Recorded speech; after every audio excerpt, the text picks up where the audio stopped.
খেতে বসো তাড়াতাড়ি।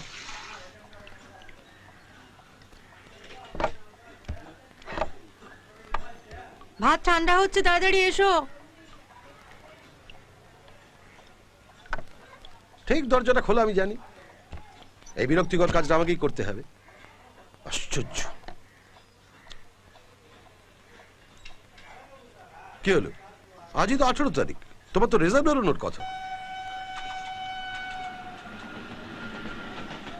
উত্তর দিচ্ছ না কেন? মা, বাবা তো শুধু শুধু খাচ্ছে, অমলেটটা নিয়ে এসো। আনছি আনছি। কথাটা কানে যাচ্ছে না?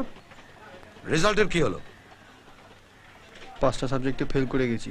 মা, আর কতক্ষণ লাগবে? এত তাড়াতাড়ি হয়? হাট!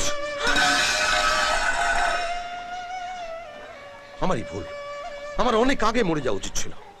আমি মরলে যখন সংসারের ভার কাঁধে এসে পড়বে তখন বুঝতে পারবে কত ধানে কত চাল। রাত্রিবেলা ঘুম হয় না আমার। কেন জানো? ভয়। এই ভেবে যে আমি মরলে গোটা পরিবারটাকে রাস্তায় গিয়ে দাঁড়াতে হবে। মালতী, প্রতি সেকেন্ডে ভয় হয় আমার। যদি পড়াশোনা করে ফেল করতো আমি কিচ্ছু বলতাম না। সবার দ্বারা সবকিছু হয় না, কিন্তু এই হারামজাদা এই এই কিন্তু এই হারামজাদাকে আমি পড়া তো দূরের কথা, বই ছুঁতে পর্যন্ত দেখিনি। এই কেন পড়বি না তুই? হ্যাঁ, কিসের তো জেদ? হ্যাঁ, কিসের তো জেদ? হ্যাঁ, কিসের লাট সাহেব তুই? হ্যাঁ, আমি মেরে তোকে আমি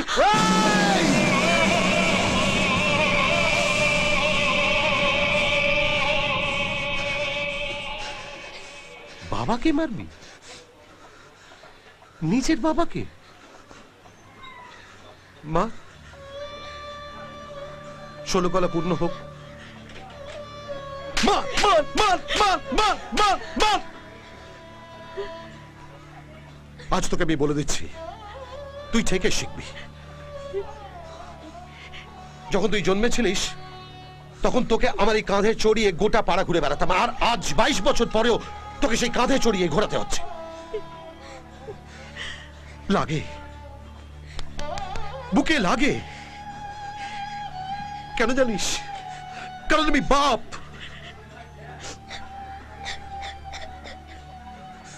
আর না, অনেক হয়েছে, আর না।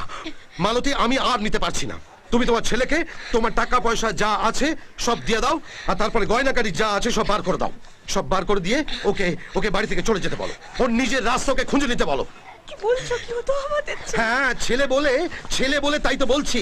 আমি যা বলছি সেটা আমার আর ওর সকলের ভালোর জন্যই বলছি। এই যে এই যে এই যে এই যে এই যে বইগুলো, এই যে এগুলো এগুলো এগুলো কি দরকার? এই ছাইপাশগুলোর কি দরকার? এই যে শোনো শোনো, তুমি যে ওই চায়ের দোকানে তারপরে ছাদে বসে ওই যে সিগারেটে ফুফু করে টান মারো না, ওটা তুমি ধোঁয়া টানো না। কি টানো জানো? টানো রক্ত, আমার বুকের রক্ত। আমার জীবনে যদি ভুল হয়ে থাকে সেটা একটাই, সেটা তোমার মতো ছেলেকে জন্ম দেওয়া।